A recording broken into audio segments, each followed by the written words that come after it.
Hey, yo, what's going on? But once again, bros, women, bronies, and pegasisters, I'm especially talking to you guys and girls out there. This is the one, the only, of course, Mr.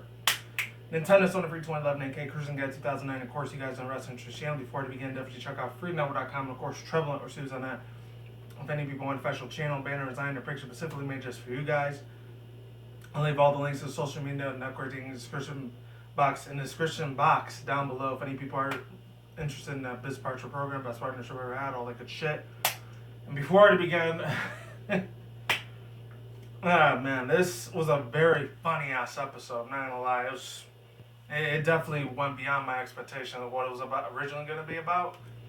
But yeah, so My Little Pony's Friendship's Magic season 5, episode 24, one of the last regular episodes before the season finale starts, which is I think this Saturday, or in a few weeks. I don't know. The main attraction. And obviously, I know you're seeing the comparison, but if any people were like still going to high school at that time from like maybe '07 to 2011 or 12, you probably remember who this chick was, Lady Gaga. And I mean, back in the day, I'll admit it, she was alright. That is until I looked a lot of research and shit on like what the music industry was all about, which is a lot of conspiracy theory and all that shit. I'm not gonna get into that, guys. It's more my Criticism Guide 2009 channel. I already shit on a lot of fucking things about that. Viewer discretion's advised, because there's gonna be a lot of fucking cursing, profanity here, maybe. So yeah, if you're a parent out there and want your children to listen to profanity, I should have said that in my other episodes, spoiler reviews from the past. But fuck it, whatever. Better late than never. Way late, but what the fuck ever. It is what it is. So, yeah, without further ado, let's begin. That's why I had Lady Gaga and the other chick, which I'm going to get to in a minute what her name is, but most of you guys probably know what it is already. So, let's get started. Oh, and some of the fan art I see a show on here. Shout out to the people that made it. Of course, it wasn't for me, but I just Googled them and went on DeviantArt in a few places, like here and there. Yeah, so big ups to those guys. And for wondering my voice sounds funny, because I'm eating this little badass Mexican candy right here. And yeah, here we go. I think it's tamarindo or something. I don't know. So yeah, the main attraction. I'm probably going to be occasionally getting a couple sips of water too. One of the best combinations of candy and water together, man. But anyways, I'm going to read the production development first. If you haven't seen this episode, don't watch this video, but if you have, stick the hell around. Excuse me. Yeah. So production development. Lena Hall recorded her dialogue for this episode on October 27, 2014, last year. Wow. Almost 2 years ago soon. The same day, Amy Keith and Rogers that revealed on Twitter that she's the one that wrote the episode. On April 14, 2015, Rogers pointed out that this episode would be her last episode for the series ever. An animated clip for the episode was screened at San Diego Comic-Con for July 10, 2015. And Clay features Hall's character and song for the episode. This episode was released early on YouTube by the channel Hasbro Episodes, 8 hours before its scheduled time. Background designs for the episode were designed by Rebecca Hart, Corey Gunley, yada, Fernando Rivera, Matt Herring. Oh, he was new. According to Rogers, several scenes have been shortened to such time as Singalop's downfall, and which is outright fired by Countess Couture, rather than voluntarily abandoning her. Oh wow, I didn't know that. Wow. Some working titles for the episode include The Fame Game, Pony Face, a parody of Lady Gaga's song Poker Face, and Glitter and Eat Hey, a parody of Glitter and Be Gay from Leonardo Bernstein's operetta Candide. I have no idea how to even say that. I think Aura Mentioning, Company, Exhalation Fixation, and Pony of Pop. Alright, so I'm going to read into that. I don't know. The only thing that sucks about this fucking candy is that it gets stuck in your teeth, and that's a bitch. Alright, so yeah. Summary. Alright. The episode opens when Applejack oversees the organization of the Helping Hooves Music Festival, which, with the help of her friends. Twilight Sparkle mentions that they have a long list of performers to line up, but thanks to Pinkie Pie, they have managed the books of the most popular pop songs in Equestria. Countess Couture, Countess Correlatura. I could not even say that fucking name for the life of me. Though Applejack doesn't know who Countess Couture is, she remembers befriending a pony named Couture the friendship at the friendship Camp Friendship when she was a small filly. As fellow campers, those two were close and performed together in a talent show. And Applejack knew Couture by her nickname Rah. Okay, even though they eventually lost touch, Applejack remembers Couture as a kind pony and dismisses the idea of her becoming a demanding diva. When Countess Coloratura, I think was her name. Correct me if I'm wrong. I always forget how to spell that fucking name. Alright, so, yeah. Arise into an extravagant manner. There we go. Applejack tries to approach her, but her manager, Spin Gallop, it looks like it's a 7 Gallop, but it's Spin Gallop's intervention causes her to act aloof and pompous. Spin Gallop demonstrates his exceedingly high standards in the future interactions with Pinkie Pie when he judges the festival preparations.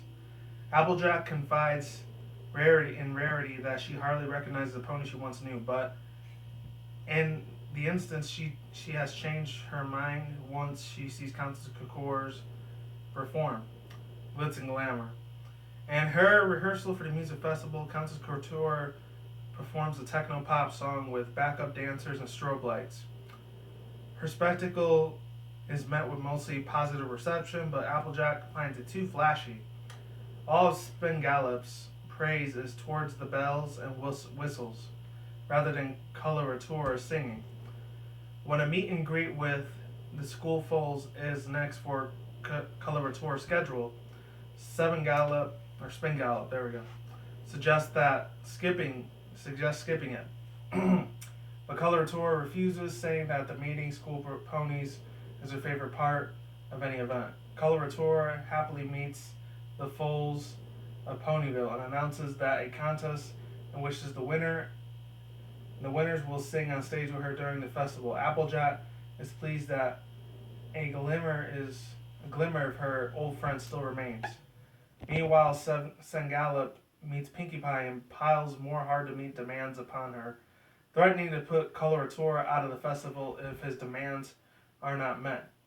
Applejack overhears it and brings Coloratura's attention. Coloratura is in disbelief as Applejack's accusations towards Seven Gallop, and she thinks that Applejack is simply jealous of her fame. The two have a heated argument, after which Coloratura reannounces her childhood nickname, exposing Seven Gallop. This was a good part right here. Oh man, I hated this little asshole cocksucker too, man. He was a freaking bitch, man. Fuck, man. As Applejack helps Pinkie Pie meet Seven Gallop demands, she tries to think of a way to convince Coloratura that her manager is manipulating her. She approaches Coloratura once more and asks for a change to prove her accusations. During the festival's final performance, Coloratura talks with Seven Gallop and considers canceling the contest with the school foals. Seven Gallop is delighted to hear this, finding the contest to be pointless, as he meets with Pinkie Pie to make some show's adjustments. There we go. Some more adjustments to the show. Twilight spies him on backstage. Seven Gallop tells Pinkie to cancel the school foals callously, referring to them as brats, quote unquote, and once again threatening to pull Coloratura for the festival if Pinkie Pie does not deliver.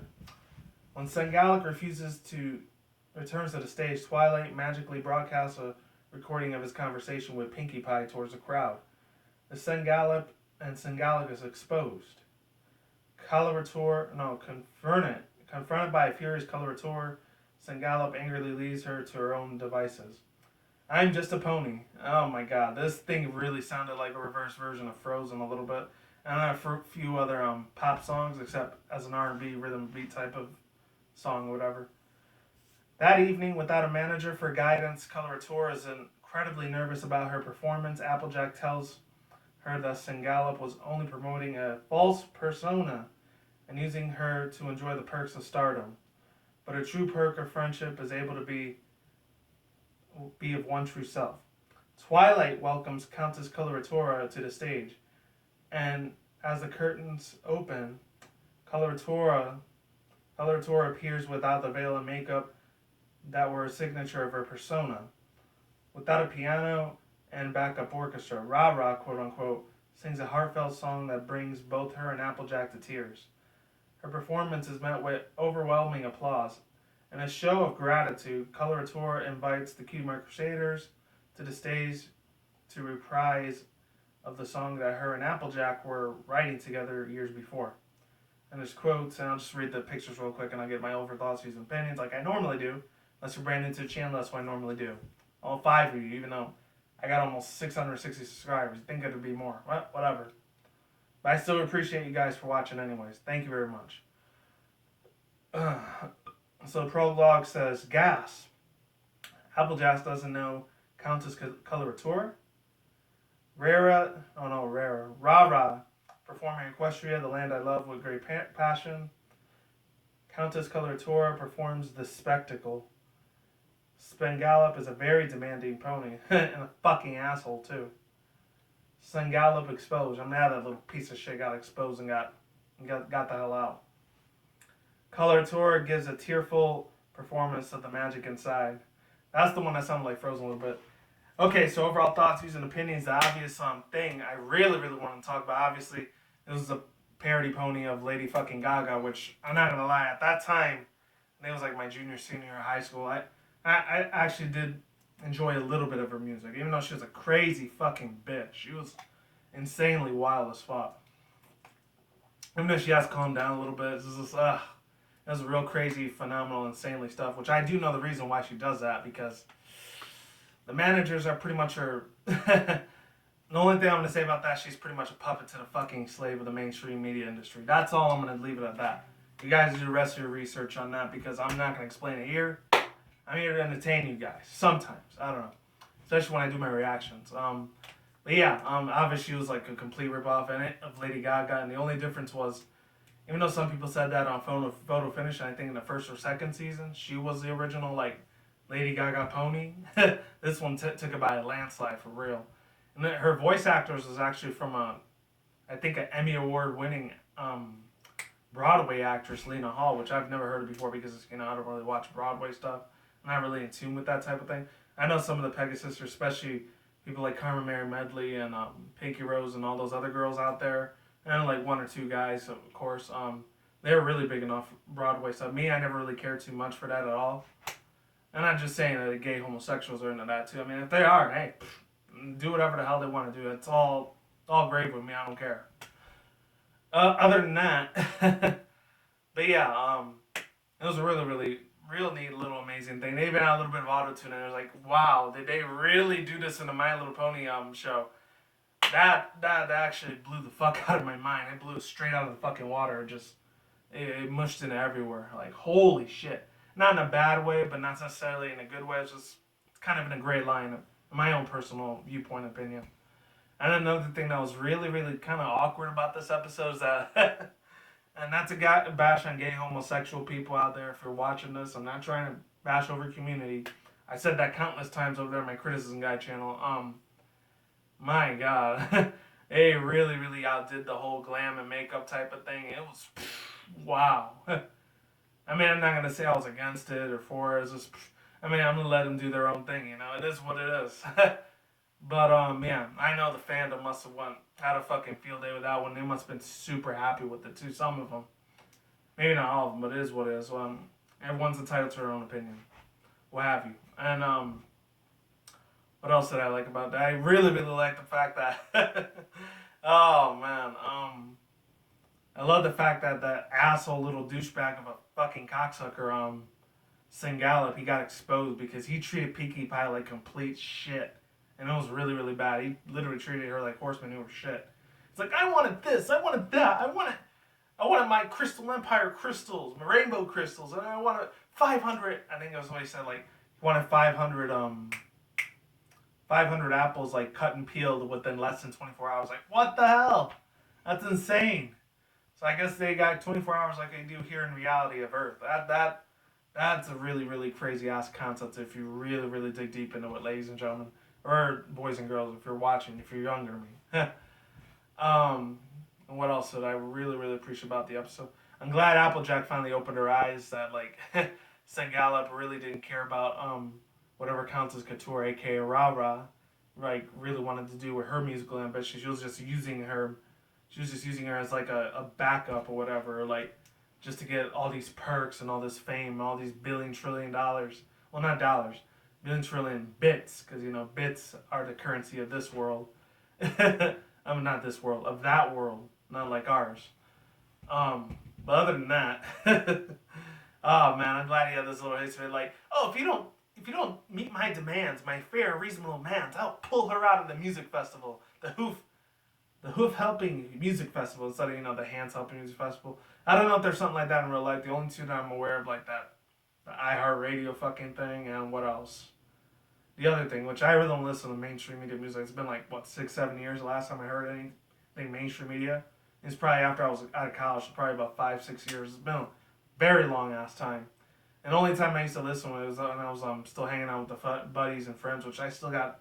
Luckily, 2 of them around. I still kick it with every like weekend, every now and then, just in case I get stressed the fuck out. But excluding all that to the side, the real good thing I loved about it is you get to have a flashback of Applejack singing with Countess Couture, aka Rah Rah, and she had a really beautiful, amazing voice. I gotta give good credit to due. Shout out to Lena Hall for lending her voice, her beautiful talent, rawness, and talent to this show, which that sparked the hell out of loosened all the fucking bolts in my mind. It was amazing. I was entranced into that. And other than that, what else? One final shout out to fucking Amy, Keith, and Rogers. I mean, I remember 2 years ago, I think it was in early mid 2013 in season 3 or 4. I know she got a lot of backlash and stuff because I think on her Twitter account, it was like a whole bunch of some of the fans that were like bashing her because she had like an autistic son or whatever. Which I'm not gonna get into that like very sensitive detail type of information, but that's really, really extremely fucking rude and pathetic that they did that shit to her. I mean, even though she probably makes a shit ton more money than I'll ever make in my entire life, but it is what it is, Whatever. They definitely deserve every penny they get. Other than that, I'm glad she left this last episode off with a bang. Literally, it was amazing as hell. And what else? What else can I say about it? Like I said, Applejack, Scootaloo, and Sweetie Belle were there at the end, and they got to sing the Equestria Land I Love song. I mean, it's real sad, emotional, touching. I didn't cry liquid tears of pride or whatever or anything like that. And it was very heartfelt. I was feeling the vibe in a very positive way. And I liked it a lot. It was nice. I'm not going to lie. Not a real big fan of Broadway music, but it's still decent regardless when it comes to MLP. And and Applejack cried for the 4th time. But it is what it is. It was nice. And she got to ring a little triangle bell at the end. It was nice. And that's it. Oh, yeah, one other last thing I wanted to mention. How come there were no pony security guards like they did with Sapphire Shores? Because they did mention her for a little bit. And I remember this one little scene. Piggyback says, Sapphire Shores, this girl, she's only number 2 best music artist of Equestria. This is number 1. And I remember she said, like, I want you to meet my straws. They were called Fernando. That's funny. She said, lucky for me, I got the biggest collection of straws in Equestria in Ponyville. And that's pretty much it. And that's all I got to say. Very heartfelt, very emotional. The fucking Lady Gaga parody, man. I can't get over that shit, man. I really can't. Not because I hate her or anything. I honestly just don't give a crap about her. If you're a fan of her music, hey, it is what it is. Because I used to like her music back in the day just a little bit. But as I grew older and got more mature, yeah, wasn't so nice and bright anymore after that. The world of reality hit me. And that's how I am today. And that's it. Peace out once again, bros. Oh, links to the description box down below to the episode. And then, of course, on the information of the wiki if you want to read the rest of it. And yeah, been 7 years. I've been extremely mature since then, That's how it is. Peace out once again, bros, women, bronies, and pegasisters. I will see you when I see you guys. A good day, have a good night, wherever you are at around the world. Don't drink, smoke, weed at the same time. Don't take the reckless. I'm calm, keep it cool, keep it chill, keep it electro out there. And until then, that's it, guys. Peace out, ladies and guys. Stay tuned. More videos coming soon. Brand new videos almost every single day. Stay on the grind. Stay safe. Stay healthy. Be easy for you. Do it yourself. Peace out, man. Like sauerkraut. I'm gone. I'm getting out of here. Stay tuned for future content channel. And as always, stay tuned for more videos and updates. Also, one other thing, this is probably like the 10th video I've done today. Luckily for me, tomorrow, like Wednesday, Thursday, and Friday, I'll be off pretty much almost all 4 or 5 of the days. This is a real short work day. I only had to work 2 days out of the 5 days, so it's just great because I'm gonna have my vacation. Hopefully, I get that check soon. Other than that, what else? Yeah, so I had to make extra backup videos because I'm probably gonna be with spending Thanksgiving time with my family and stuff. So if you don't see too many videos, you know the reason. And that's tomorrow too, well, day after tomorrow. But I gotta make preparations pretty soon. See you guys next time. I'm out, and yeah, happy early Thanksgiving, and stay safe, everyone. Goodbye, and don't get yourself in a food coma, and don't drink if you're over 21. Don't drink yourself into death. See you soon.